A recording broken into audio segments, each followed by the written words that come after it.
Morning guys, welcome to another psychology video guide. Now, whenever people are revising, I guess for their A-levels in general, but also psychology, they're always kind of looking for shortcuts on how to kind of get the best impact for, seems wrong saying the least amount of work, but you'll know from your course so far that there is an awful lot of content for psychology, so any tricks that we can use to kind of make it a bit easier for you while still making sure we've covered all the content is going to be useful. So in this video I'm going to talk you through planning 60 mark answers using cue cards, flashcards, because I know a lot of you do this anyway, but this might be a slightly different way you could tweak it that also enables you to prepare these 60 mark answers. So in this video I do refer to the eyewitness testimony topic, so you might want to at least read through that before, just so it's fresh in your head before I start talking about some of the techniques using that topic.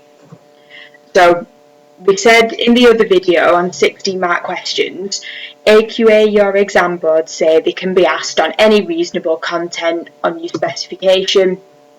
I've always said the best way to revise in general is to plan answers to these questions, because these are the highest mark questions you're ever going to be asked on any of your 3 exams. You know, it won't get worse than a 16 mark question. So if you're reading through a textbook or your notes and you're thinking, oh, do I need to know all of this detail for this topic? As long as you've got enough to answer a 16 mark question on it, that is all you need. So a lot of the time when you're reading through textbooks, you actually don't need to know a lot of that little extra additional detail. You just need to make sure that you've got enough to answer a 16 mark question that could come up on that topic. Also, if you're planning answers to 16 mark questions, this also ensures that you've covered all of the content for that topic that could be asked in the form of a shorter question. Okay, so if it came up as a 4 or 6 mark question, if you've thoroughly prepared for the 16 mark question, you're going to have covered that topic in enough detail to also be able to answer short questions effectively. Okay, so that's kind of the rationale and the reason behind it. There obviously are different ways to plan answers. You might have already been doing it in a certain way, but I'll talk you through another way that you might consider doing it. If we look at our spec content for memory, we've just said that 16 mark questions can be asked on any reasonable amount of content. We will focus on eyewitness testimony, so your spec says that you need to know factors affecting the accuracy of it, and there's a few that you need to know. They say that you need to know this factor of misleading information, and this includes leading questions and post-event discussion. Okay, so leading questions and post-event discussion are both types of misleading information, and that is one factor that could affect the accuracy of EWT. And then anxiety is another separate factor that could affect the accuracy of EWT, eyewitness testimony. Right, looking at this content then, I think they would say that there's enough content on misleading information that you could potentially be asked a 16 mark question just on that. Okay, so a question could come up, discuss misleading information as a factor affecting the accuracy of eyewitness testimony, 16 marks. Okay, the separate ones, leading questions and post-event discussion, I don't think there's enough that they'd ask you a 16 marker just on one of those individually. They could ask you that as an 8 mark question, but the 16 mark question would either be misleading information general, or they could even just say discuss factors affecting the accuracy of it, in which case you could talk about misleading information and anxiety. Okay, now this might seem a bit confusing. Remember, there are lists of possible 16 mark questions that you can have a look at, but also if you're really unsure about what could be asked as a 16 mark question or an 8 mark question, just ask me or your teachers to clarify it. Okay, so if we focus on this one topic, eyewitness testimony, particularly misleading information, that is the kind of worst 16 mark question we could get on that topic. Okay, but then as we said, within this we could include leading questions and post-event discussion, but this is probably the worst question you'll get on it. If we think of what other shorter questions could come up on this topic, could be some things like this. So they could ask you to define a specific term that is named in your spec. I say this on my other video about answering short questions, but any term that is named on that specification list, they could ask you a specific question on it, even if it's only a small part. So they could say outline or define what's meant by a leading question. They could always ask you about studies for whatever topic, so they could say describe one study that investigated this. It could be even more specific. They could ask you to outline specific aspects of a study. You know, it could even just be procedures or findings, or they could combine it like that, in which case you've got to make sure that you've addressed both of those aspects to get a good mark on this. Or it could be like an AO3 question, evaluation analysis. They could say evaluate research, or they could even say evaluate the effect of misleading information. You know, how convincing is it, or how convincing is it as something that affects the accuracy of eyewitness testimony? Okay, so in general, these are all the different types of questions we could get on this. Obviously, they might be worded slightly differently, but in general, there's some of the different types that could come up. Now, if I was going to prepare cue cards as part of my revision, make sure I've covered all of my content, I can be selective about what I make my cue cards on. So I do probably one on the AO1 content for this topic. That would be my key definitions for it. So anything that comes up on my spec, again, so any individual terms that I could be asked on, so I need to know it in that much detail, leading questions, post-event discussion, I'd make sure I'd got a cue card with those definitions on, so that I know that content in enough detail. If an individual question came up on it, I could answer it confidently. I'd also make sure I'd got a cue card on a key study for this topic, and in case this kind of specific question did come up, asking for procedures and findings, I'd make sure I'd got that amount of detail on my cue card as well. 2 sentences for each of those, so 2 for procedures and 2 for findings. 2 sentences for each is probably enough for that cue card to have it summarised. Alright, and then the AO3, if this kind of evaluation question did come up, I say on my other video as well that you'll never be asked specific evaluation points, so a question will never say, you know, evaluate misleading information in terms of its generalisability. They'll never say specific words like that. It'll always just be general evaluate, or they could say explain one strength and one limitation. So in order to make sure that you've got a good range and a choice of evaluation points that you could use if this kind of question did come up, my AO3 evaluation cue card for this topic, I'd include 4 separate bullet points, and I'd try and make sure I'd got 2 strengths and 2 weaknesses.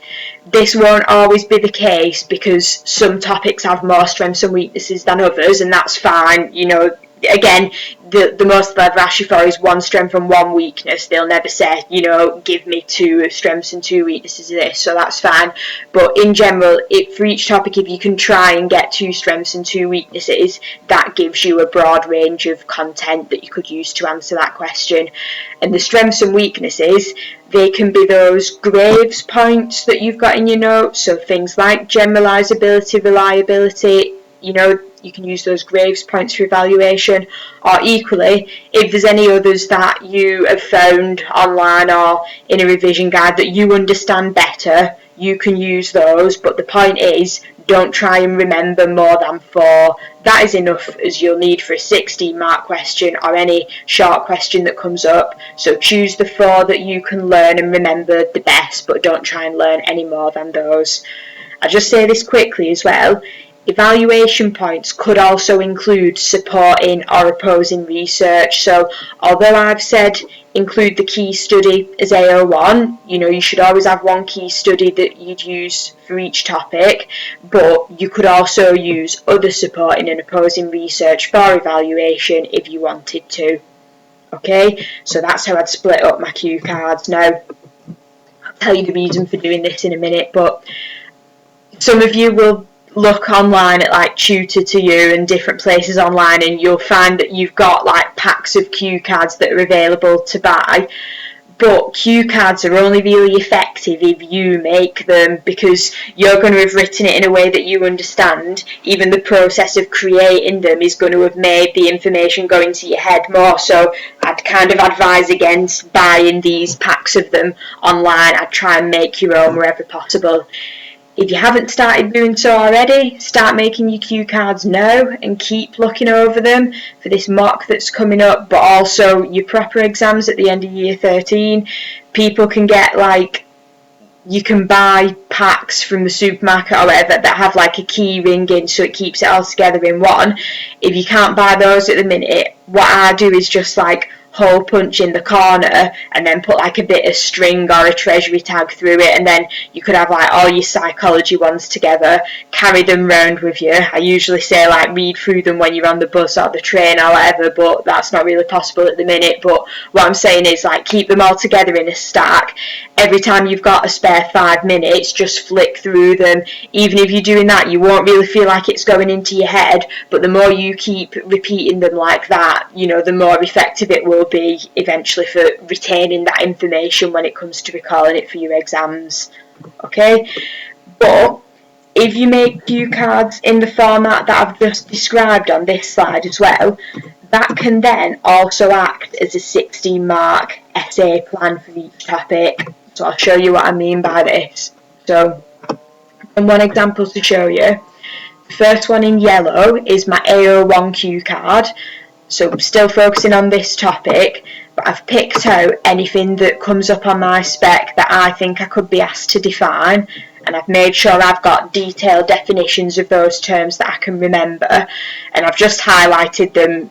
So if I was using these cue cards, that would be something that stood out to me. I can instantly look at that and think these are the definitions that I need to know. Equally, if you're going to get like your mum or someone else in your family or your friend to test you, it makes it easier for them as well, because they could just look at that and be like, right, tell me what's meant by misleading information, leading question, da, da, da, da, da. Next, for my study, so like I said, I've tried to include 2 sentences for the procedures and 2 for the findings.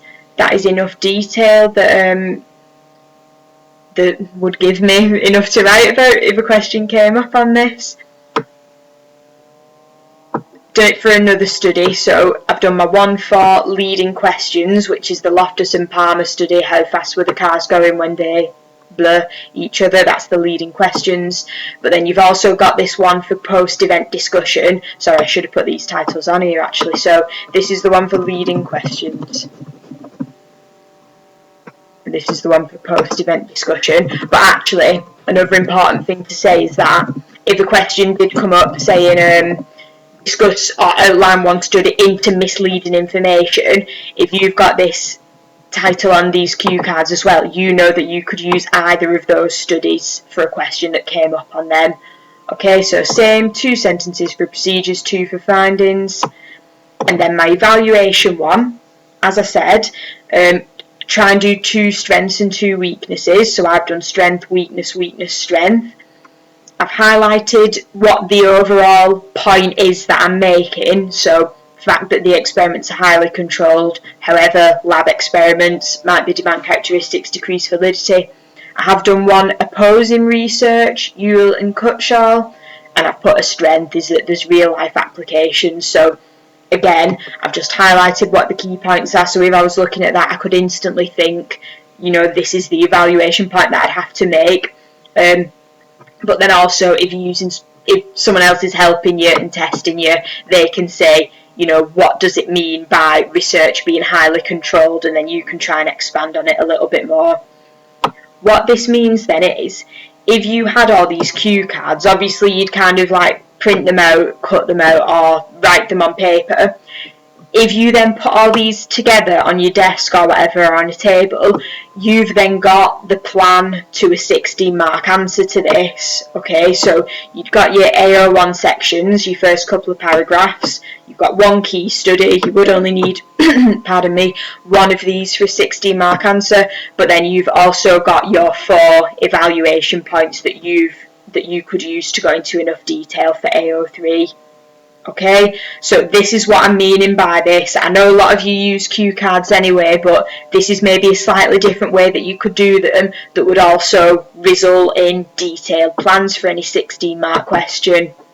Okay, so if you think this is something that might be useful for you, obviously you've all got your own ways of working, but if you do think this is something that might help you, something that I'd recommend doing, choose one area of the memory topic, either look at your spec in your student handbook or the list of possible 16 mark questions and just choose one of those points, subtopics, and try and create cue cards for the area that you've chosen in the same format that I've done. So different separate cue cards for key definitions for that topic, a key study, and then 4 evaluation points. Okay, so that example that I've used, I have put it on G Drive, so you've got that available to look at as a guide. You could even print this out and use these as your first ones if you wanted to, but then, like I'm saying, cue cards are more effective if you've made them yourself, so have a go at making some of your own. So I hope this might be useful for at least some of you. If you do have any further questions about it, just let me or your teacher know. Take care, good luck with it, bye.